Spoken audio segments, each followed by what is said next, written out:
सूरज, कल सुबह आपके दोस्त खाने पर आने वाले हैं। बता तो दो मुझे क्या बनाना है उनके लिए। देख लो, जो तुम्हारा मन करे वो बना दो। मुझसे क्या पूछ रही हो? अरे नहीं भाई, ऐसे कैसे मैं अपनी पसंद से कुछ भी बना दूं? आप बताओ ना, आपका जो खाने का मन होगा मैं वही बनाऊंगी।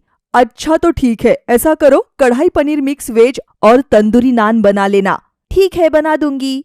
सूरज तो अपनी फरमाइश की लिस्ट बताकर सो गया था, लेकिन नंदिनी तो अब कल के खाने की चिंता में डूबने लगी थी। सूरज ने तो मुझसे कढ़ाई पनीर बनाने के लिए कह दिया। मुझे तो कढ़ाई पनीर आता भी नहीं है, क्या करूं? ऐसा करती हूँ, यूट्यूब पर कोई रेसिपी देखकर बना दूंगी। अगले दिन नंदिनी सूरज और उसके दोस्तों के लिए बहुत मन से खाना बनाती है डिनर टेबल पर। अरे वाह भाभी जी, खाना तो बड़ा स्वादिष्ट बना है। आपके हाथों में तो जादू है। हाँ भाई, हमारे सूरज का फेवरेट जो है कढ़ाई पनीर। समझ जाओ, यह कढ़ाई पनीर हमारे लिए नहीं, सूरज के लिए बनाया गया है। क्यों भाई सूरज, तू कुछ नहीं बोल रहा है? अब इसमें बोलने जैसी क्या बात है? पति का जवाब सुनकर नंदिनी का मन थोड़ा सा उदास हो गया था। सब लोग मेरे बनाए खाने की तारीफ कर रहे हैं, लेकिन जिनके लिए मैंने इतने मन से बनाया उनके मुंह से तारीफ का एक शब्द भी नहीं निकल रहा है। इससे तो मैं कुछ हल्का फुल्का बना देती दोस्तों के जाने के बाद।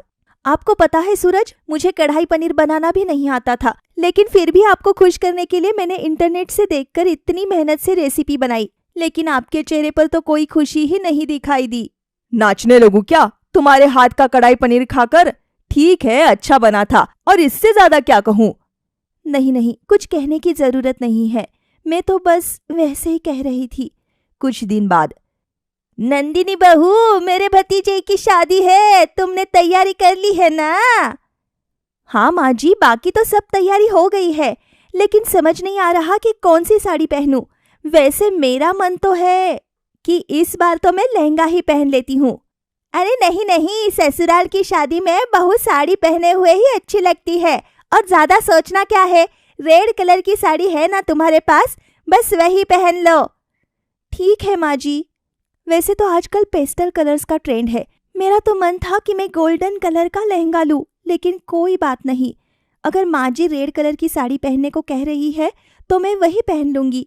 मुझे रेड साड़ी में देखेंगी तो खुश हो जाएंगी। कुछ देर बाद नंदिनी सास की बताई हुई साड़ी पहनकर तैयार होकर सास के सामने आ जाती है। माँ जी, मैं तैयार हो गई। दिख रहा है मुझे कि तू तैयार हो गई।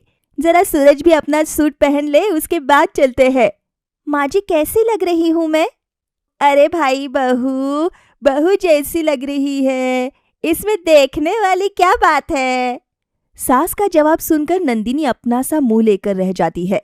लो, माँ जी को खुश करने के लिए मैंने अपना मन मार के यह लाल साड़ी पहनी, लेकिन उनके चेहरे पर तो कोई खुशी दिखाई नहीं दे रही है।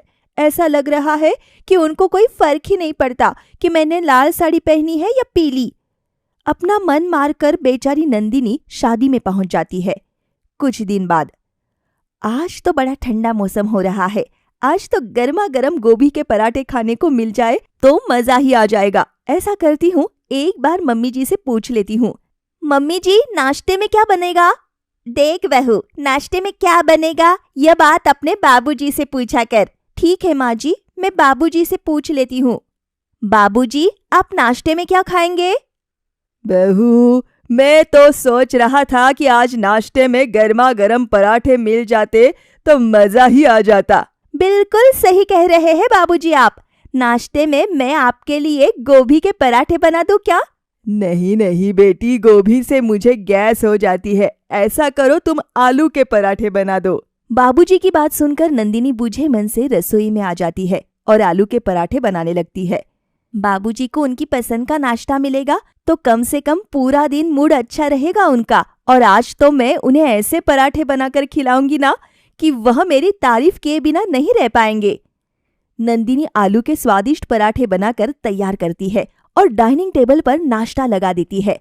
सबका नाश्ता लगाने के बाद नंदिनी डाइनिंग टेबल के पास खड़े होकर इंतजार करती है कि कोई तो उसके बनाए आलू के पराठे की तारीफ करेगा, लेकिन कोई भी एक भी शब्द नहीं निकालता और सब लोग नाश्ता करके अपने अपने काम में व्यस्त हो जाते हैं।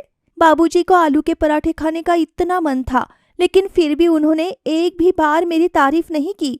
अरे उनकी पसंद का खाना बनाकर मैंने उन्हें खिलाया, कम से कम थोड़ा सा तारीफ तो कर ही सकते थे। इतने साल हो गए मेरी शादी को, सूरज, माँ जी, बाबूजी सबके लिए जी रही हूँ, लेकिन ऐसा लगता है कि किसी को मेरी पड़ी ही नहीं है। अपनी पसंद नापसंद को भूलकर उनकी इच्छाओं का सम्मान करती हूँ, लेकिन फिर भी घर में ऐसा कोई नहीं जो मेरे इतने एफर्ट्स को समझ सके। जिनको खुश करने के लिए मैं सालों से अपना मन मार रही हूँ, उनको तो मेरी किसी भी कोशिश से कोई फर्क ही नहीं पड़ता। वह ना कल खुश थे ना आज खुश है। इससे तो अच्छा यही होगा कि मैं उनकी जगह खुद को खुश रखना शुरू कर दूं। कम से कम कोई तो होगा जो संतुष्ट होगा। नंदिनी घंटों तक बिस्तर पर लेटकर विचारों के उधेड़-बुन में लगी रहती है और अंत में वह सोच लेती है कि अब उसे एक ही नारा अपनाना है, सुनो सबकी लेकिन करो अपने मन की। अगले दिन, नंदिनी आज मेरे ऑफिस में पार्टी है, याद है ना तुम्हें कि भूल गई? अरे भाई भूलूंगी क्यों, सब याद है। देखो मैं ब्लू सूट पहन रहा हूँ, तुम भी ऐसा करो, अपनी ब्लू वाली साड़ी निकालो। वैसे भी तुम्हें पता है ना ब्लू मेरा फेवरेट कलर है। अच्छा ठीक है, मैं तैयार होकर आती हूँ। नंदिनी मन ही मन, ब्लू तुम्हारा फेवरेट हो सकता है, लेकिन मेरा फेवरेट तो पिंक है ना, इसलिए मैं पिंक साड़ी पहनूंगी। कुछ देर में नंदिनी तैयार होकर बाहर आ जाती है। मैंने तुमसे कहा था ना कि आज ब्लू साड़ी पहनना, फिर पिंक क्यों पहन ली? वह क्या है ना सूरज, तुम तो जानते ही हो पिंक मेरा फेवरेट कलर है, इसलिए आज मेरा पिंक साड़ी पहनने का ही मन था, बस इसीलिए मैंने पहन ली। तुम्हें कोई प्रॉब्लम है क्या? नहीं नहीं, मुझे कोई प्रॉब्लम नहीं है। अब चलो जल्दी से, लेट हो रहा है। मम्मा मैं कब से स्कूल से आया हूँ, आप कहाँ चले गए थे? 6 बज गए हैं, अब आप लौट कर आ रहे हो? बेटा मैंने ऑफिस से काम करना शुरू कर दिया है, अब मैं रोज शाम को ही घर लौटूंगी। लेकिन मम्मा आप तो वर्क फ्रॉम होम करते थे ना, फिर यह ऑफिस क्यों जाने लगे? ऑफिस इसलिए जाने लगी बेटा क्योंकि जब तक मम्मा घर के काम करती थी, मम्मा के काम की कोई वैल्यू नहीं थी। घर वालों की केयर अच्छे से हो सके, घर अच्छे से चल सके, इसलिए मैंने वर्क फ्रॉम होम लिया था ताकि घर और ऑफिस की दोहरी जिम्मेदारी मैं अच्छे से निभा सकूं। लेकिन इतने सालों में सिर्फ मैं पीसती जा रही हूँ और किसी को कोई फर्क नहीं पड़ता, इसलिए मैंने भी सोच लिया कि अब से मैं 8 घंटे सिर्फ और सिर्फ ऑफिस का काम करूंगी। कम से कम मुझे भी थोड़ा मानसिक शांति और सुकून तो मिलेगा। अगले दिन, सूरज मेरे भाई के बेटे का बर्थडे है, मम्मी कह रही थी कि मैं 1-2 दिन पहले ही वहां चली जाऊं, आप क्या कहते हो? देखो यार, तुम पहले से चली जाओगी तो यहाँ मैनेज करने में दिक्कत हो जाएगी। बर्थडे वाले दिन ही चलेंगे ना हम लोग, फंक्शन अटेंड करके रात में लौट आएंगे। सूरज की बात सुनकर नंदिनी चुप हो जाती है। अगले दिन सुबह नंदिनी ने अपना और चिंटू का सामान पैक किया हुआ था। अरे कहीं जा रही हो क्या तुम? यह पैकिंग कहाँ के लिए की हुई है? सूरज मैंने तुम्हें बताया था ना कि अभिनव का बर्थडे है, तो ज्यादा दिन के लिए नहीं, लेकिन 1 दिन पहले तो मैं जा ही सकती हूँ। और फिर घर का फंक्शन है, ऐसे ही टाइम टू टाइम पहुंचेंगे, वो भी अच्छा नहीं लगता। अरे बहू, तूने जाने की तैयारी भी कर ली और इस बार यह भी नहीं पूछा कि साड़ी कौन सी पहनेगी। अब वहाँ लास्ट मोमेंट पर मुझसे साड़ियाँ पसंद करवाएगी क्या? जा ले आ अपनी साड़ियाँ, मैं अभी पसंद करके बता देती हूँ कि तुझे क्या पहनना है। हाँ माँ जी, मैं ले आती हूँ, आप बता दीजिए। नंदिनी कुछ साड़ियाँ लाकर सास को दिखाती है, जिसमें से नंदिनी की सास एक साड़ी पसंद करके उसके हाथ में थमा देती है। ठीक है बहू, यही साड़ी पहन लेना। ठीक है माँ जी, मैं चलती हूँ। नंदिनी क्या लाई है तू अभिनव के लिए गिफ्ट में? मैंने तो सोचा था माँ कि गिफ्ट खरीदने का तो टाइम नहीं मिल पाया, तो कैश दे देंगे। अरे बेटा, कैश तो तुम दोगे ना, तो वह तो तेरे भैया भाभी के ही काम आएगा। इसकी बजाय मैं तो कहती हूँ उसके लिए कोई सामान ला दे, खुश हो जाएगा अभिनव। जितने पैसे तू कैश देने वाली थी, उतने ही पैसों में कोई सामान ले आ। अच्छा माँ, मैं सूरज को फोन करके पूछती हूँ, जैसा वह कहे। सुनो, मैं यहाँ तो आई हूँ, लेकिन गिफ्ट के बारे में तो हमने कुछ सोचा ही नहीं। क्या देना है अभिनव को? अरे यार, क्या दोगी? ऐसा करो, 501 रुपए लिफाफे में डालकर पकड़ा देना। और वैसे भी बेटियों के घर से शगुन लेना कोई अच्छी बात थोड़ी ना है, बिना बात तुम्हारे मम्मी पापा के ऊपर बोझ ही तो बढ़ेगा। अच्छा ठीक है, मैं देखती हूँ। फोन रखने के बाद माँ यह कह रहे हैं कि ठीक है, गिफ्ट ही दिलवा दो। मैं ऐसा करती हूँ, अभिनव के लिए साइकिल ले आती हूँ। वैसे भी मेरे चिंटू को भैया ने आज तक इतने गिफ्ट दिए हैं कि मुझे तो उसके लिए कभी कोई सामान खरीदना ही नहीं पड़ता। अब उनके बच्चे का तीसरा बर्थडे है, मेरा भी तो फर्ज बनता है ना। चल ठीक है बेटा, जैसा तुझे ठीक लगे। बर्थडे वाले दिन अरे सूरज बेटा, हम लोग तो पहुंच गए, लेकिन यह नंदिनी कहीं नजर नहीं आ रही।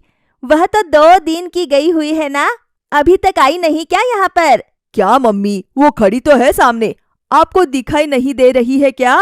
अरे ये क्या पहनकर खड़ी है? तभी तो मुझे पहचान में नहीं आई। मैंने इसको साड़ी पहनने को बोला था और यहाँ सलवार सूट पहन के खड़ी है। रुको माँ, मैं अभी उसे बुलाता हूँ। सूरज नंदिनी को बुलाता है। अरे बहू, ये क्या हुलिया बना रखा है? तभी तो मैं एक नजर में तुम्हें देखकर पहचान ही नहीं पाई। घर से तो तुम साड़ी पसंद करवा कर लाई थी ना, फिर ये क्या पहन लिया? माँ जी, आपने तो साड़ी पसंद करके दे दी थी, लेकिन मेरा साड़ी पहनने का मन नहीं था। मेरा मन था कि मैं कुछ कंफर्टेबल और हल्का फुल्का पहनूं। बस इसीलिए यहाँ आकर मैंने सलवार सूट खरीद लिया। अच्छी लग रही हूँ ना मैं? अच्छी? हाँ ठीक है। सही बताऊं तो माँ जी, सलवार सूट को पहनकर मुझे बहुत ही अच्छा फील हो रहा है। कहाँ वह भारी भरकम साड़ियाँ और कहाँ यह आरामदायक सा सूट। ऐसा लग रहा है कि कितने सालों बाद कुछ अपनी पसंद का पहना है मैंने। अच्छा माँ जी, मैं जरा आती हूँ। नंदिनी अपने मन की बात कहकर पतली गली से निकल गई थी। नंदिनी की भाभी, वाकई जीजाजी का गिफ्ट अभिनव को बहुत अच्छा लग रहा है। देखिए ना, साइकिल से उतर ही नहीं रहा है वह। क्या साइकिल? अच्छा। सूरज साइकिल के नाम से बिल्कुल हड़बड़ा गया था, क्योंकि उसने तो नंदिनी को 501 देने के लिए कहा था।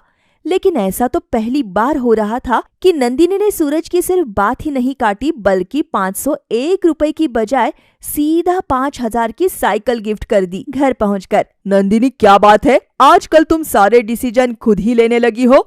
ऐसा क्यों कह रहे हो सूरज? आपको ऐसा क्यों लग रहा है? मुझे फोन करके तो तुमने पूछा था ना कि बर्थडे पर क्या देना है, और फिर तुमने दिया क्या? साइकिल।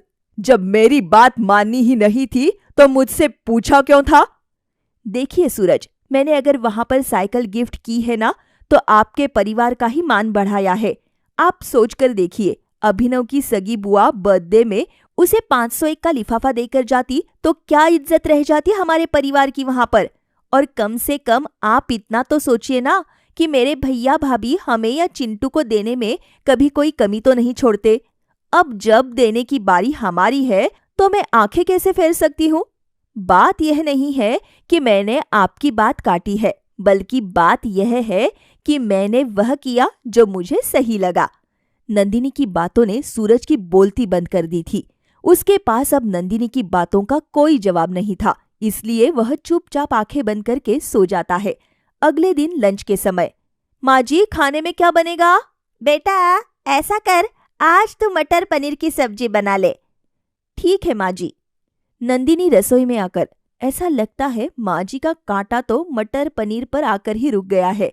हफ्ते के 3 दिन तो मटर पनीर ही बनता है हमारे घर में। अब माँ जी को मटर पनीर इतना पसंद है, इसका यह मतलब तो नहीं ना कि सब वही खाते रहे। ऐसा करती हूँ, आज तो अपना फेवरेट घिया का कोफ्ता बना लेती हूँ। अरे थक गई हूँ मन मार मार के रोज मटर पनीर खाकर। वैसे भी चाहे माँ जी को कितना भी उनकी पसंद का खाना बनाकर खिला दो, तारीफ के 2 बोल तो उनके मुंह से निकलेंगे नहीं। इससे अच्छा यही है कि मैं खुद को ही खुश कर लेती हूँ। नंदिनी घिया के कोफ्ते बनाकर डाइनिंग टेबल पर लगा देती है। कुछ देर में परिवार के सभी सदस्य जाकर डाइनिंग टेबल पर बैठ जाते हैं। ये क्या बना दिया तुमने? मटर पनीर बनाने को कहा था ना। बाजार में मटर नहीं मिल रही थी माँ जी, फिर बिना मटर के तो मटर पनीर बन नहीं सकता, इसलिए मैंने घिया के कोफ्ते बना दिए। लो, ऐसे कैसे मटर नहीं मिल रही थी? और अगर नहीं मिल रही थी तो तुम्हें बताना तो चाहिए था ना, मैं सूरज से कहकर फ्रोजन वाली मंगवा देती। अरे माँ जी, क्यों इतना परेशान हो रही है? वैसे भी हफ्ते में 3-4 बार मटर पनीर बन ही जाता है। आज मेरी पसंद का कोफ्ता खा लीजिए, खाकर तो देखिए, एकदम स्वादिष्ट बना है। नंदिनी के बदलते व्यवहार को घर में सभी लोग नोटिस कर रहे थे। एक दिन सूरज नंदिनी के मायके जाता है। क्या बात है सूरज, आप थोड़े अपसेट से नजर आ रहे हैं। सब ठीक तो है ना? हाँ ठीक तो है, लेकिन आजकल नंदिनी कुछ बदल सी गई है। आजकल अपनी मर्जी से ही सारे काम करती है। किसी की पसंद नापसंद से कोई फर्क नहीं पड़ता उसको। अब परिवार में रहकर परिवार के बारे में सोचना जरूरी होता है ना। अरे सूरज जी, कैसी बात कर रहे हैं आप? अरे भाई, अभी अभिनव के बर्थडे के समय नंदिनी आई हुई थी। वह तो हर छोटी बड़ी बात के लिए आपसे ही फोन करके परमिशन ले रही थी। हमें तो ऐसा बिल्कुल नहीं लगा कि वह हर काम अपनी मर्जी से कर रही है। बिल्कुल ठीक कहा भैया आपने। पूछती तो वह जरूर है, लेकिन करती वही है जो उसे ठीक लगता है। आपको याद है ना, अभिनव के बर्थडे से एक दिन पहले आप लोगों को उसकी किसी फ्रेंड की शादी में जाना था। हाँ हाँ मुझे याद है, और नंदिनी भी हमारे साथ गई थी। तो क्या नंदिनी ने आपसे वहां जाने से पहले पूछा नहीं था? पूछा था ना भैया। उसने फोन करके पूछा कि उसे जाना चाहिए या नहीं। मैंने उसे जाने से मना किया था। और वैसे भी शादी के बाद ऐसे मायके वालों के साथ किसी पार्टी फंक्शन में जाना कोई अच्छा थोड़े ना लगता है। लेकिन उसने मेरी बात मानी नहीं। उसने वही किया जो उसका मन था। गई थी ना आप लोगों के साथ शादी में। आप ही बताइए, उसने मेरी बात का मान रखा क्या? देखो सूरज, माना कि नंदिनी ने वह नहीं किया जो आपने उससे कहा था, लेकिन जो उसने किया वह गलत तो नहीं था ना। उसकी बचपन की फ्रेंड थी कंचन, हमेशा से साथ में पड़े खेले थे वो। अगर हमारे साथ वो शादी में चली भी गई तो क्या फर्क पड़ता है? ऐसा तो नहीं ना कि शादी होने के बाद लड़कियां अपने पिछले 25 साल भुला देती है। अपने रिश्ते नाते दोस्त सबको भूल तो नहीं सकती ना। और उसमें बुरा मानने जैसी कोई बात नहीं है। आपका मन रखने के लिए वह एक बार आपसे पूछती तो है ना। बस इतना ही बहुत होता है। अब आप अपनी भाभी को ही देख लो। हम दोनों के बीच में इतनी अंडरस्टैंडिंग है कि उसे कोई भी काम करने से पहले मुझसे पूछने की जरूरत नहीं पड़ती। और वैसे भी पत्नी हमेशा सब काम पति से पूछकर करे, ऐसा कोई जरूरी तो नहीं। अगर कभी कभार वह अपनी पसंद का खाना बना लेती है, अपने पसंद के कपड़े पहन लेती है, अपने दोस्तों से मिलती है, इसमें कोई बुराई भी तो नहीं है। आप मेरी बात को एक बार सोच कर देखना। बाकी अगर फिर भी आपको ऐसा लगता है कि नंदिनी ने कुछ गलत किया है तो मैं उससे जरूर बात करूंगा। भैया की बात सूरज को समझ में आ गई थी और उसे समझ में आ गया था कि अगर खाना नंदिनी की पसंद का बन भी रहा है तो उसमें कोई बुराई नहीं है। ये कहानी शुरू होती है कैकेयी के घर से। कैकेयी के 2 बेटे थे, विकास और विवेक। दोनों में यूं तो 2 मिनट का फर्क था, लेकिन दिखने में, बोली चाली में, हाव भाव में दोनों बिल्कुल ही अलग अलग थे। न जाने क्या ही है दोनों की किस्मत में। क्या हुआ जी, आप इतने परेशान क्यों हो? यहाँ भी बात नहीं बनी क्या? जहाँ भी तुम्हारे बेटों की बात चलाता हूँ वहाँ उसके परिवार से मेरा खुद का रिश्ता भी खराब हो जाता है। इन लड़कियों को चाहिए क्या? अगर मोटा लड़का चाहिए तो हम दे देंगे, पतला चाहिए तो पतला दे देंगे, गोरा चाहिए तो वो भी देंगे, सांवला चाहिए तो वो भी दे देंगे। सारी वैरायटी तो भगवान ने मेरे 2 बेटों में दे दी है। फिर भी लड़कियों का पेट नहीं भर रहा है। इस शहर में तो कोई अच्छी लड़की बची ही नहीं। इसी चीज़ की तो प्रॉब्लम है कैकेयी जी। एक तो लड़की के परिवार वाले आपका नाम सुनते ही पीछे हट जाते हैं, और अगर आपका नाम छुपा लूँ तो दोनों भाइयों में इतना अंतर देखकर उन्हें लगता है इसमें से एक तो अडॉप्टेड है, और उसी के कारण कोई भी लड़की आगे बढ़ना नहीं चाहती। प्रीतम और कैकेयी आपस में बातें कर रहे थे, तभी उनके दोनों बेटे अपने कमरे से बाहर निकलकर टेबल पर आकर बैठ जाते हैं। मम्मी जल्दी से नाश्ता दो ना, मुझे ऑफिस के लिए देरी हो रही है। अब ज़्यादा दिन और मैं तुम दोनों को खाना नहीं डालने वाली। शुगर, बीपी, थायराइड, घुटनों का दर्द क्या नहीं है मुझे। दिन की 2 खुराक तो मेरी दवाई में चली जाती है। एक बार खाना खाती हूँ और तुम बाप बेटों के लिए 10 बार मुझे खाना बनाना पड़ता है। अब मुझसे और काम नहीं होगा। जितना मुझे करना था कर दिया मैंने आप दोनों के लिए। अब अपने लिए लड़की देख कर आओ और उसी से खाना बनवाओ, अपना और मेरा भी। बोलना तो नहीं चाहिए मम्मी, पर जब मेरी पहली फ्रेंड बनी थी तो आपने ही उस लड़की को मार मार कर मुझसे दोस्ती तोड़ने को कहा था। याद है कितना रोई थी बेचारी? हाँ तो उस वक्त तू 9th में पढ़ता था बेटा। उस उम्र का प्यार ही इस उम्र तक टिकता है मम्मी, क्योंकि उसके बाद जो भी आती है सब अपने मतलब के लिए आती है। सब समझदार हो जाते हैं ना एक वक्त के बाद। तुमने भी वैसे ही किया होगा। उस इंसिडेंट के बाद कोई भी लड़की हम दोनों भाइयों के पास नहीं मंडराती थी। वही तो भाई, और क्या फ़ायदा हुआ मेरी दोस्ती तोड़वाने का। उसके बाद भी मैं तो 9th में फेल ही हुआ था ना मम्मी। जब पढ़ाई करने बोला गया तब इन नामाकुलों से पढ़ाई नहीं हो रही थी, तब ये दोनों दोस्ती करते फिरते थे, और आज जब कह रहे हैं कि दोस्ती कर लो तब ये बड़े कामकाजी बन रहे हैं। जिन लोगों को भी डाउट है कि ये दोनों सगे भाई नहीं है, आकर इन दोनों की हरकतें देख लें। अपने पापा की बात सुनकर गुस्से से विकास और विवेक अपनी बाइक की चाबी उठाकर ऑफिस निकल जाते हैं। दोनों कुछ ही देर पहुंचते हैं कि रास्ते में भीड़ देखकर विवेक अपनी बाइक रोक लेता है। ये आगे क्या तमाशा लगा हुआ है भैया, चलिए उतर कर देखते हैं। विवेक और विकास आगे जाकर भीड़ को हटाकर देखते हैं कि सड़क पर कोई और नहीं, प्रिया अपनी स्कूटी लेकर गिरी हुई है। प्रिया तुम, हाथ दो। कैसे लोग हैं आप लोग? यहाँ लड़की गिरी हुई है, सबने भीड़ लगा ली पर किसी ने उठाया नहीं। तुम ठीक तो हो ना प्रिया? एक काम करो, तुम विवेक के साथ उसके बाइक पर बैठ जाओ, वो तुम्हें तुम्हारे घर छोड़ देगा, और तुम्हारी स्कूटी मैं तुम्हारे घर पहुंचा देता हूँ। नहीं नहीं भैया, अगर आपकी मम्मी को पता चल गया तो वो मुझे फिर से कूट देगी और इस उम्र में मार खाती मैं अच्छी नहीं लगूंगी। वो तो बचपन की बात थी प्रिया, अब मम्मी बहुत बदल गई है। यहाँ तक कि वो मुझे खुद कहती है कि जाओ और लड़कियों से फ्रेंडशिप करो। मैं करता नहीं हूँ। अरे फ्रेंडशिप से याद आया, अपने क्लास में वो शालिनी थी ना, वही जो आपको पसंद करती थी, मुंबई से अपनी पढ़ाई पूरी करके आज वापस आ रही है। उसे ही तो लेने जा रही थी मैं कि ये सब हो गया। शालिनी आ रही है? फिर तो हमें उसे लेने जाना चाहिए। कौन सी ट्रेन से आ रही है वो? 11 बजे वाली से क्या? वो ट्रेन तो पहुंचने ही वाली होगी। अरे जल्दी चलो। भाई को इतनी जल्दबाजी करते पहली बार देख रहा हूँ। मतलब जो सभी कहते थे कि भाई को शालिनी पसंद है, ये बात सच्ची है। सब मिलकर शालिनी को लेने जाते हैं। रेलवे स्टेशन में अपने सामने अपने बचपन के प्यार विकास को देखकर शालिनी की खुशी 4 गुना हो जाती है। शादी हो गई तुम्हारी? तुम्हें क्या लगता है? हो ही गई होगी। अरे कैसे होती है, आपके इंतज़ार में जो बैठे थे। चलो प्रिया, मैं और तुम ज़रा साइड में जाते हैं और इन दोनों को बात करने देते हैं। कहते ना, परिस्थितियों को बदलने में वक्त नहीं लगता। कहाँ विकास और विवेक की शादी कहीं हो नहीं पा रही थी, और कहाँ आज दोनों की लाइफ में उनके बचपन का प्यार लौट आया था। अब ऑफिस के बाद दोनों कपल घूमने जाते, एक दूसरे के साथ टाइम स्पेंड करते। एक रोज़ बाजार में राशन लेते वक्त प्रीतम विकास को शालिनी के साथ देख लेता है और घर आकर कैकेयी को सब बता देता है। भगवान का शुक्र है कि इस लड़के के जीवन में कोई लड़की तो आई। एक की अगर शादी हो गई तो उसी लड़की के परिवार की किसी लड़की से दूसरे की शादी भी करा दूंगी। रात को जब विकास घर आता है तो कैकेयी उसे इस बारे में पूछती है। हाँ मम्मी, मैं शालिनी को पसंद करता हूँ, पर वैसे विवेक के लिए तुम्हें लड़की ढूंढने की ज़रूरत नहीं पड़ेगी। उसने भी एक लड़की ढूंढ ली है। याद है वही लड़की जिसको तुमने मारा था?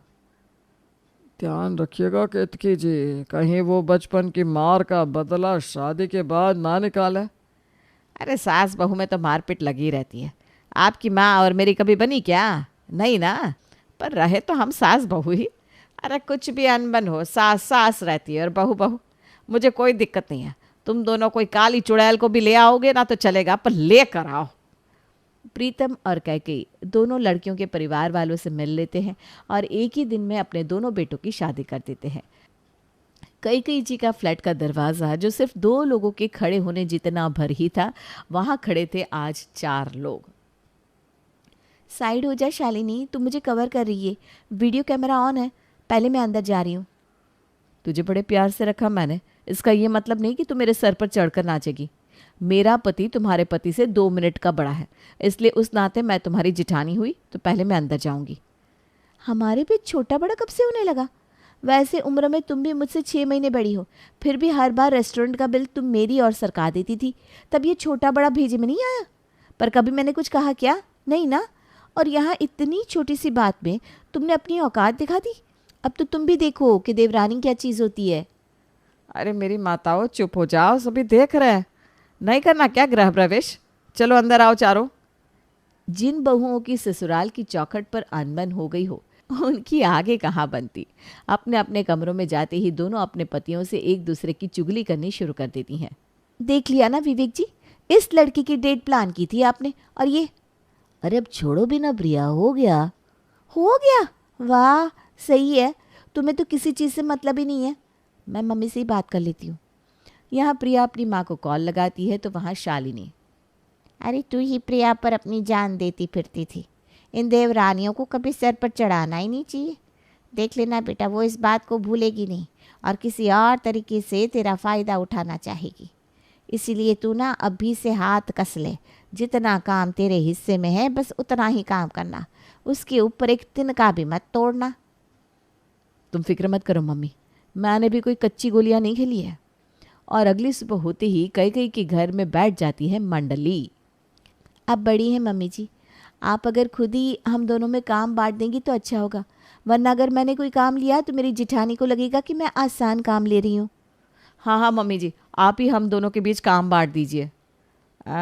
ठीक है बहू, पर सुबह का नाश्ता प्रिया बनाएगी, दोपहर का खाना तुम दोनों मिलकर, और रात को तुम। उसके अलावा सभी को सुबह की चाय और शाम की चाय मैं दे दिया करूँगी। हो गया काम का बंटवारा। प्रिया किचन में जाती है और अपनी माँ को फ़ोन करके नाश्ते का काम शुरू करती है। बहुत ज़्यादा काम करवा रहे हैं ना ये लोग बेटा तुझसे। एक तो तेरी जिठानी तुझे धोखा देगी, दूसरी तेरी सास। इसी औरत ने बचपन में तुझे मारा था ना। अरे क्यों खिला रही है इसे रोटी? जहर देते जहर। जी तो मेरा भी वही कर रहा है मम्मी, पर नहीं कर सकती ना। ऊपर से आज मेरा पहला दिन है इस घर में और ब्रेकफास्ट में मम्मी जी ने मिक्स वेज की सब्जी बनाने को बोला है और 10 सब्जी काटने को देकर की। इतनी सब्जी तो फिर काटते काटते दोपहर होने वाली है। सब्जी छीलो, फिर सारे छिलकों को बाहर कचरे में डालो, रोटी बनाओ, गैस साफ करो, बर्तन धो। अरे कौन करेगा इतना काम?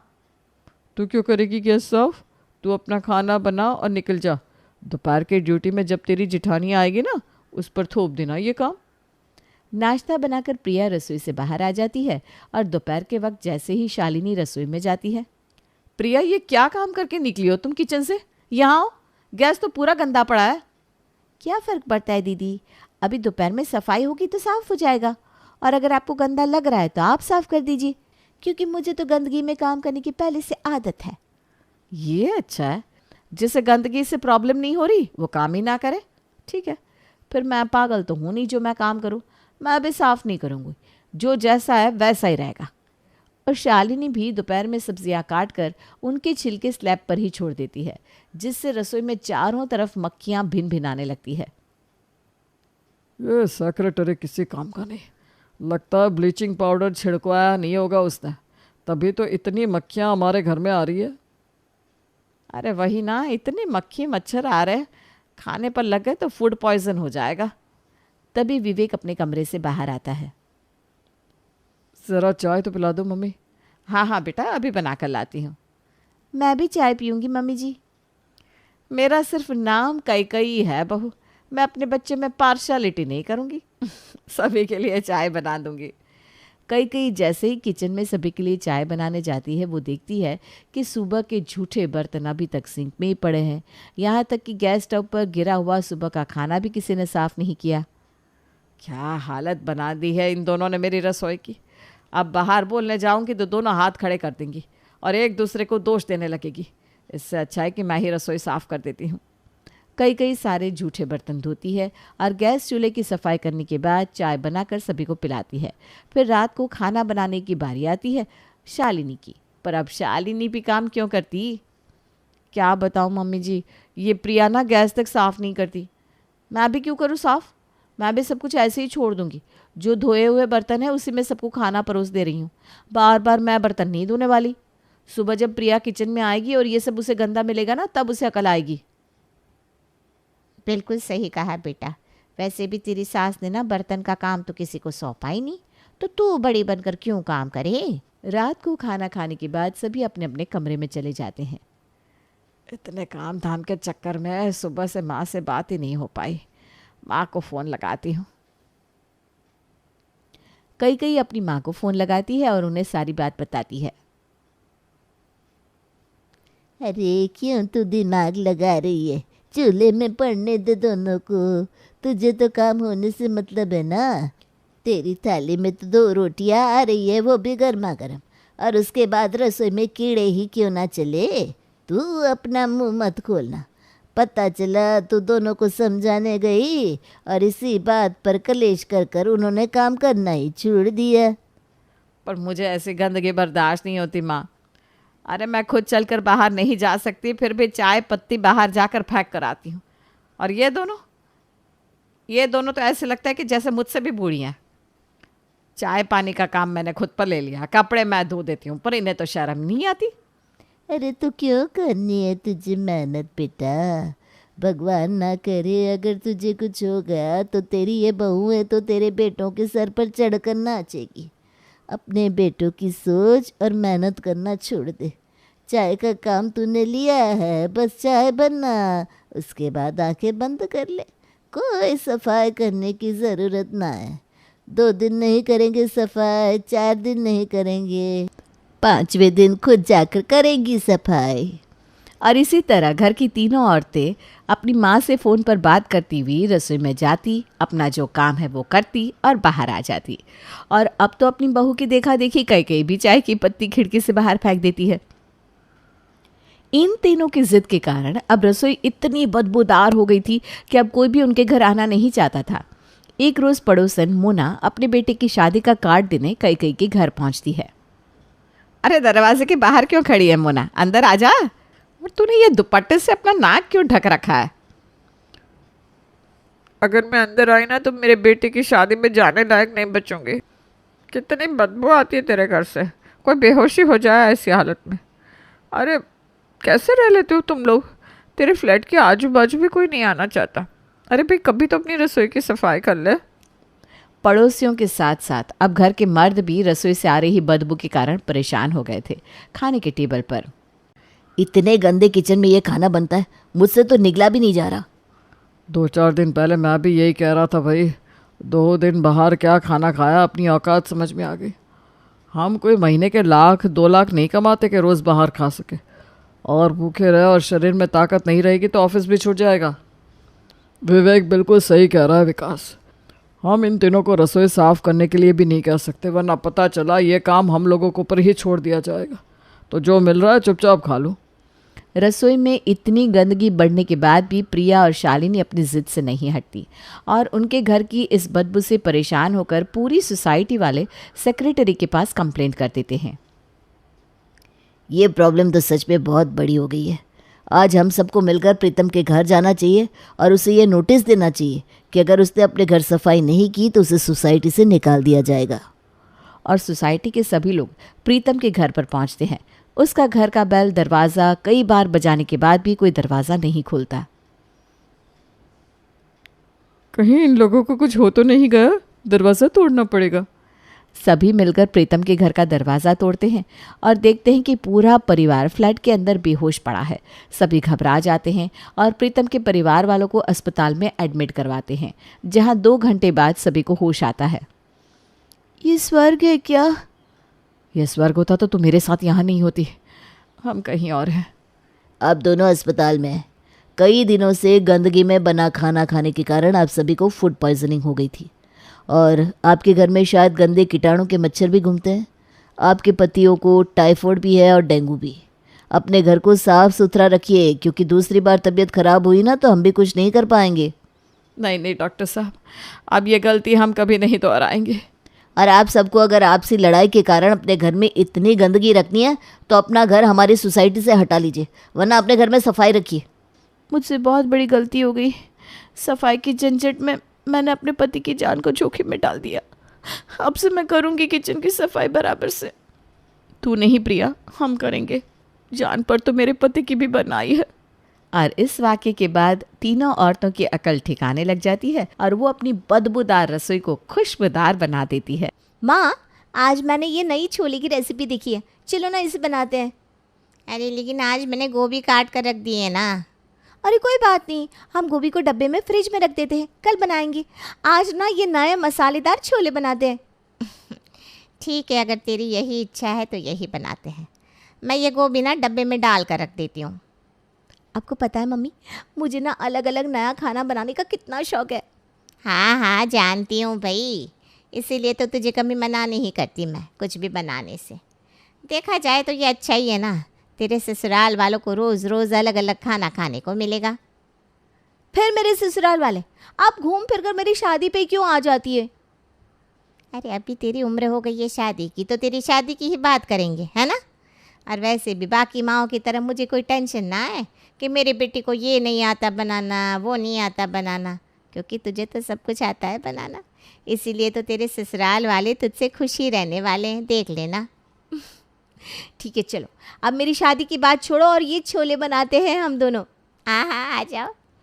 पायल को नई नई चीज़ें बनाने का बचपन से ही शौक था और उसके शौक को उसके माता पिता कभी मना नहीं करते थे। पायल 25 की होने को आई थी, इसलिए उसके माता पिता अब उसके लिए लड़की की तलाश कर रहे थे। पायल के लिए एक लड़का देखा है मैंने। अच्छा, क्या करता है लड़का? अरे 2 भाई है, दोनों की खुद की कंपनी है। हाल ही में उनसे मिलना हुआ था मेरा। उसके बड़े भाई की तो शादी हो चुकी है। छोटा भाई मुझे हमारी पायल के लिए सही लग रहा है। अरे तो बात आगे बढ़ाइए ना फिर। मैं भी यही सोच रहा था कि उनके घर रिश्ता भिजवा देता हूँ। राजीव कुमार की मुलाकात सुरेश और आरव से हाल ही के दिनों में बिजनेस के सिलसिले में हुई थी। उन्हें आरव अपनी बेटी पायल के लिए काफ़ी पसंद आया था, जिसके चलते उन्होंने आरव के लिए अपनी बिटिया पायल का रिश्ता भिजवा दिया और आज दोनों परिवार इसी सिलसिले में राजीव कुमार के यहाँ मिल रहे थे। आइए आइए, आपको घर ढूंढने में कोई दिक्कत तो नहीं हुई ना? जी नहीं, कोई दिक्कत नहीं हुई भाई साहब। पायल के पापा ने आपकी काफ़ी तारीफ़ की थी। जी, आरव और सुरेश के पापा के जाने के बाद इन दोनों ने ही बिज़नेस को काफ़ी आगे बढ़ाया है।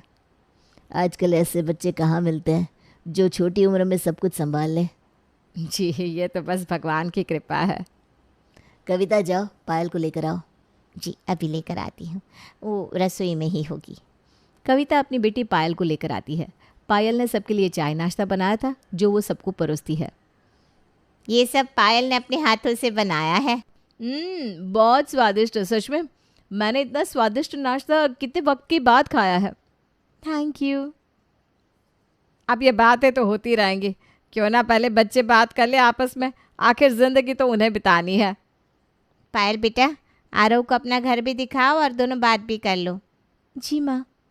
आरव और पायल एक दूसरे से बात करते हैं और दोनों शादी के लिए हाँ कह देते हैं। दोनों के परिवार वाले उनकी शादी को लेकर काफ़ी खुश थे, इसलिए जितना जल्दी हो सके शादी का मुहूर्त निकलवा दिया था। देखो पायल, तुम्हारी शादी का मेनू भी आ गया है। अब तुम देखो कौन सी चीज़ें रखवानी है। फिर मत बोलना पापा आपने ये रखवा दिया, वो रखवा दिया। हाँ पापा, लाइए मुझे दिखाइए। मैं अपनी शादी के हर फंक्शन में अलग अलग खाना रखवाऊंगी। अरे हाँ बेटा, तुझे जो अच्छा लगे वो रखवा, आखिर तेरी शादी है। पापा देखिए, मैंने ना शादी के हर फंक्शन के लिए अलग अलग खाने का ये मेनू बना दिया है। तू जो बोलेगी वही खाना बनेगा तेरी शादी में। पायल और आरव की शादी बड़े ही धूमधाम से की जाती है। पायल का स्वागत भी उसके ससुराल में बड़े ही धूमधाम से किया जाता है और अगले दिन वो बड़ी खुशी से अपनी पहली रसोई की रस्म के लिए रसोई में आती है। आज तो सबके लिए पालक पनीर, नान, खीर पूरी और खीरे का रायता बनाऊंगी। सब खुश हो जाएंगे। अरे ज्योति, तुम आ गई? हाँ भाभी, मैंने सोचा आज पहली रसोई है तो मैं जल्दी से आ जाती हूँ, जिससे मैं पहले से तैयारी कर सकूँ। तैयारी? हाँ, मैंने सोचा है कि आज ना मैं पालक पनीर, खीर पूरी और खीरे का रायता बनाऊंगी सबके लिए। आप सबको पसंद है ना? पसंद तो है, पर क्या भाभी? पर ये पायल बहू कि यहाँ 8 दिन का मेनू पहले से ही तय है और हर दिन उसी हिसाब से खाना बनता है। देखो ये रहा बोर्ड और ये रहा 8 दिन के खाने का चार्ट। इसी के हिसाब से रोज़ खाना बनाना है तुम्हें। सोमवार को पीली दाल और चावल और रात को पराठे, मंगलवार को हरी दाल चावल, रात को खिचड़ी, बुधवार को आलू रोटी और रात को करेले। ये क्या है माँ जी? इस घर में ना 8 दिन का मेनू यही होता है। ये माँ जी पहले ही बना कर रखती हैं और हम सबको इसी के हिसाब से खाना बनाना होता है। फ्रिज में सब्ज़ी भी इसी खाने के हिसाब से ला कर रखते हैं। आज तो मंगलवार है, इसका मतलब आज हरी दाल और रात को खिचड़ी बनेगी। हाँ, यही बनेगा आज बहू। लेकिन माँ जी, आज तो मेरी पहली रसोई है, मैं कुछ अच्छा सा बनाना चाहती हूँ आप सबके लिए। नहीं बहू, इस घर में जो 8 दिन के हिसाब से बनता है ना वही बनेगा, तुम वही बना दो। सुजाता इतना कहकर चली जाती है और पायल को हरी दाल और चावल ही बनाने पड़ते हैं। उसे समझ में नहीं आ रहा था कि कैसे किसी के घर में 8 दिन का खाना फिक्स हो सकता है, लेकिन अब उसकी शादी हो चुकी थी, इसलिए उसे अपने ससुराल के हिसाब से तो ढलना ही था। आज क्या बनाना है भाभी? अरे तुम्हें इस घर में आए 2 महीने हो गए ना, अब तो तुम्हें पता भी होगा कि वही बनेगा जो 8 दिन बनता है। अरे भाभी, आप हर हफ्ते 8 दिन फिक्स खाना कैसे खा सकते हैं? सच बताऊं, मेरा मन भी नहीं करता 8 दिन एक जैसा खाना खाने का। लेकिन माँ जी का नियम है और वो उसी के हिसाब से सब्ज़ी और चीज़ लेकर आती है, इसलिए घर में और कुछ बनाने के लिए सामान ही नहीं होता। लेकिन भाभी, माँ जी ऐसा क्यों करती हैं? अरे पहले ऐसा नहीं था, जब मैं शादी करके आई थी ना तब मैं अलग अलग व्यंजन बनाती थी। अब अलग अलग चीज़ें बनाने के लिए सामान चाहिए होता है, इसलिए मैं सुरेश से कहकर अलग अलग चीज़ें मंगवाती थी। माँ जी को लगा कि मैं ज़्यादा फालतू का खर्चा कर रही हूँ, इसलिए इन्होंने धीरे धीरे 8 दिन का खाना फिक्स कर दिया। तब से लेकर अब तक वही बनता आता है। मैं तो अपने मायके में भाभी अलग अलग चीज़ें बनाती थी। सोचा था ससुराल जाकर सबको रोज़ कुछ ना कुछ खिलाऊंगी, लेकिन यहाँ आकर देखा तो हर 8 दिन में एक जैसा ही खाना बनता है। सोमवार को ये, मंगलवार को ये, है भगवान। कभी कभी मुझे लगता है कि हमें इसे बदलना चाहिए। भाभी, मैं सोच रही थी अभी किसी का जन्मदिन आएगा तो हम ये नियम को बदल दे तो? आप क्या कहती हैं? अभी तो आरव का जन्मदिन आने वाला है कुछ दिन में। अच्छा, फिर तो मैं माँ जी से कहूँगी कि मुझे अपने पति के लिए अच्छे से अच्छा खाना बनाना है। मुझे लगता है वो हमें मना नहीं करेंगी। हाँ, कोशिश तो हम कर ही सकते हैं। मैं कल ही माँ जी से बात करती हूँ फिर। हाँ, इस चीज़ में मैं तुम्हारा साथ दूंगी। पायल और ज्योति ने इस 8 दिन के खाने को बदलने के लिए अगले ही दिन से कोशिश शुरू कर दी थी। उन्होंने सुजाता के लिए 1 कप अदरक वाली चाय बनाई और उनके पास जाकर बैठ गई। आज मौसम कितना अच्छा है ना माँ जी? मौसम तो आज बड़ा ही सुहाना है सच में। माँ जी, बारिश का मौसम है, इसीलिए अब मौसम काफ़ी सुहाना लग रहा है। बिल्कुल सही कहा। बारिश के मौसम में ही आरव पैदा हुए थे ना माँ जी? अरे हाँ, कल ही तो उसका जन्मदिन है। क्यों माँ जी? हाँ हाँ, मुझे याद है कल आरव का जन्मदिन है।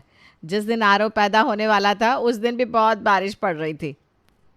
हाँ, इस मौसम में अगर पकोड़े, आलू टिक्की, चाट, गोलगप्पे बनाए जाए तो कितना मज़ा आएगा ना माँ जी। मैं सोच रही थी कि कल हम ये सब बना देते हैं आरव के जन्मदिन के लिए। अरे लेकिन कल तो गुरुवार है। हमारे यहाँ गुरुवार चना दाल और चावल बनते हैं और रात को मेथी का पराठा। हाँ माँ जी, लेकिन कल आरव का जन्मदिन है ना, और पायल का भी अपने पति के साथ ये पहला जन्मदिन है, तो हमें कुछ स्पेशल बनाना चाहिए ना। अरे नहीं नहीं नहीं, ये आलू टिक्की, चाट, गोलगप्पे, पकौड़े, इन सब में तेल और मसाले कितने पड़ते हैं, और ये सब ना सेहत के लिए भी अच्छे नहीं है। कोई ज़रूरत नहीं है ये सब बनाने की। जो गुरुवार को बनता है वही बनेगा। माँ जी, लेकिन जन्मदिन के दिन तो कुछ स्पेशल बनना चाहिए ना। अरे इतना सारा सामान आएगा, फिर इतना सारा तेल भी जाएगा। नहीं नहीं नहीं, इस तरह पैसों की बर्बादी करना ठीक नहीं है। हम जो बनाते हैं वही बनाएंगे। पायल और ज्योति की इतनी कोशिशों के बाद भी सुजाता पर कोई असर नहीं हुआ। वो टस से मस नहीं हुई। भाभी, ये माँ जी तो मान ही नहीं रही है, अब क्या करें? अरे पता नहीं इनके दिमाग में क्या चलता रहता है। जन्मदिन के दिन भी भला कोई चना दाल और मेथी का पराठा खाता है? मेरे कितने अरमान थे कि मैं शादी के बाद अपने पति के लिए जन्मदिन पर दावत रखूंगी, रोज़ अलग अलग पकवान बनाऊंगी, लेकिन यहाँ तो मैंने हर हफ्ते एक जैसा ही खाना बनाया है बस। अब क्या कर सकते हैं पायल? नहीं, मैं ऐसे हार नहीं मान सकती भाभी। अगर माँ जी हमें घर में नहीं बनाने दे रही है तो हम सब कल बाहर चलेंगे खाने के लिए। क्या? हाँ भाभी, आप, मैं, आरव और सुरेश भैया, हम सब बाहर खाना खाने चलेंगे और आरव का जन्मदिन भी बनाएंगे। अरे लेकिन माँ जी, उनके लिए वही बनेगा जो वो हर हफ्ते बनवाती है। और अगर माँ जी ने पूछा कि हम कहाँ जा रहे हैं तो कह देंगे कि हम रात को टहलने जा रहे हैं। हम सब उनके सामने थोड़ा सा चखने जितना खाना खाएंगे और फिर चारों बाहर जाकर होटल में खाना खाएंगे। सच बताऊं, मेरे मुंह में तो अभी से पानी आ रहा है। इतने दिनों से 8 दिन का एक जैसा खाना खा खा के मेरा तो मन ही भर गया है। कल तो हम सब जी भर के खाना खाएंगे। हाँ, और आरव का जन्मदिन भी मनाएंगे। सुजाता अगर जिद्दी थी तो उसकी बहू ने भी अपना नया रास्ता निकाल दिया था। अगले दिन सबने वैसा ही किया। सुजाता के साथ उन्होंने चखने भर जितना खाना खाया और फिर चारों निकल पड़े एक शानदार होटल में खाना खाने के लिए। वाह, कितने दिनों बाद कुछ अच्छा खाया है, मज़ा आ गया। मेरा तो पेट भर गया भैया, लेकिन मन नहीं भर रहा है। कैसे भरेगा? इतने वक्त से 8 दिन का फिक्स खाना खाकर मेरा तो जी ही भर गया था। वही तो बात है, हमने तो माँ जी से बात भी की थी, लेकिन हमेशा की तरह उन्होंने हमारी बात नहीं मानी। आप दोनों माँ जी से बात क्यों नहीं करते इस बारे में? तुम्हें क्या लगता है, हमें अच्छा लगता है क्या रोज़ 8 दिन फिक्स खाना खाना? हमने कई बार उनसे बात करने की कोशिश की है, लेकिन उनके मन में खर्चे को लेकर पता नहीं कौन सा भूत बैठ गया है जो निकलता ही नहीं। अरे मैंने तुमसे ये भी कहा था कि हम हर महीने घर खर्च भी बढ़ा देते हैं, उन्हें ज़्यादा पैसे दे दिया करेंगे, लेकिन फिर भी नहीं मानी। अब तो हमारे ऑफिस के सारे कर्मचारियों को भी पता है कि किस दिन कौन सा खाना खाते हैं हम। और नहीं तो क्या, अभी तो वो लोग ये कहकर गुरुवार को याद करते हैं, अरे आज तो चना दाल डे है ना। मुझे लगता है कि हम चारों को मिलकर इस चीज़ को सुलझाना ही होगा। अरे लेकिन माँ बहुत ज़िद्दी है, वो ऐसा नहीं मानेंगी। अगर घी सीधी उंगली से नहीं निकल रहा है तो हमें उंगली टेढ़ी करनी होगी। नहीं भाभी, हमें घी का डब्बा ही उल्टा करना होगा, तब हमारा काम बनेगा। अरे तुम क्या करने की सोच रही हो पायल? आप बस देखती जाइए भाभी। अगले दिन रोज की तरह पायल और ज्योति रसोई में जाती है। सुजाता को आज चाय नहीं मिली थी, इसलिए वो भी रसोई में आती है, लेकिन रसोई के बाहर ही उसे ज्योति और पायल की बातें सुनने को मिलती है। क्या बात कर रही हो पायल, तुम सच कह रही हो? हाँ भाभी, मैं सच कह रही हूँ। जैसे ही मेरे पापा को पता चला कि वो लोग मेरी मौसी की बेटी के साथ ये कर रहे हैं, तो वो सीधा उसके घर पहुँच गए और उन्होंने उन्हें इतना सुनाया कि पूछिए मत। अरे ऐसा क्या किया था तुम्हारी मौसी की बेटी के साथ उसके ससुराल वालों ने? अरे भाभी, उसके ससुराल में उसे उसकी पसंद का खाना ही नहीं मिलता था, इसलिए बहुत कमज़ोर हो गई थी। बस मेरे पापा को जैसे ही पता चला, वो चले गए अपने पुलिस दोस्त को लेकर वहाँ। फिर क्या था, उसके ससुराल वाले सीधे हो गए मेरे पापा और उनके दोस्त को देखकर। अब तो मेरी मौसी की लड़की की पसंद का ही खाना बनता है वहाँ। हाँ, अब पुलिस दोस्त होगा तो किसे डर नहीं लगेगा भला। वैसे तुम भी ना बहुत कमज़ोर हो गई हो जब से तुम्हारी शादी हुई है पायल। हाँ, मेरे पापा ने अभी मुझे देखा नहीं है ना, नहीं तो उन्हें भी मेरी चिंता होने लगती। पायल और ज्योति की बात सुनकर सुजाता आ गई टेंशन में। उसे अपना डर सताने लगा और वो बड़े प्यार से दोनों बहुओं के पास आई। अरे ये क्या बना रही हो? माँ जी, आज शुक्रवार है ना, तो मूंग दाल बना रहे हैं। अरे क्या रोज़ रोज़ तुम 8 दिन का मेनू बनाती रहती हो, कुछ अलग सा चटपटा सा बनाओ ना, खुद भी खाओ और हमें भी खिलाओ। लेकिन माँ जी, 8 दिन खाने का मेनू। अरे भाड़ में गया मेनू, तुम कितनी कमज़ोर हो गई है जब से शादी हुई है। अब से कुछ नया नया बनाओ और खाओ। हम अभी सारा सामान लेकर आते हैं बाजार से। ठीक है माँ जी, आप सामान लेकर आइए, आज हम छोले भटूरे बना देते हैं। हाँ हाँ, अभी आते हैं सामान लेकर। तुम्हारे पापा का फ़ोन आए तो कहना कि तुम्हारे ससुराल में बहुत कुछ बनता है ना बहू? जी माँ जी, कह दूंगी। कैसा लगा मेरा दाव भाभी? मान गए आपके देवरानी जी, अब तो 8 दिन अलग अलग पकवान बनाएंगे।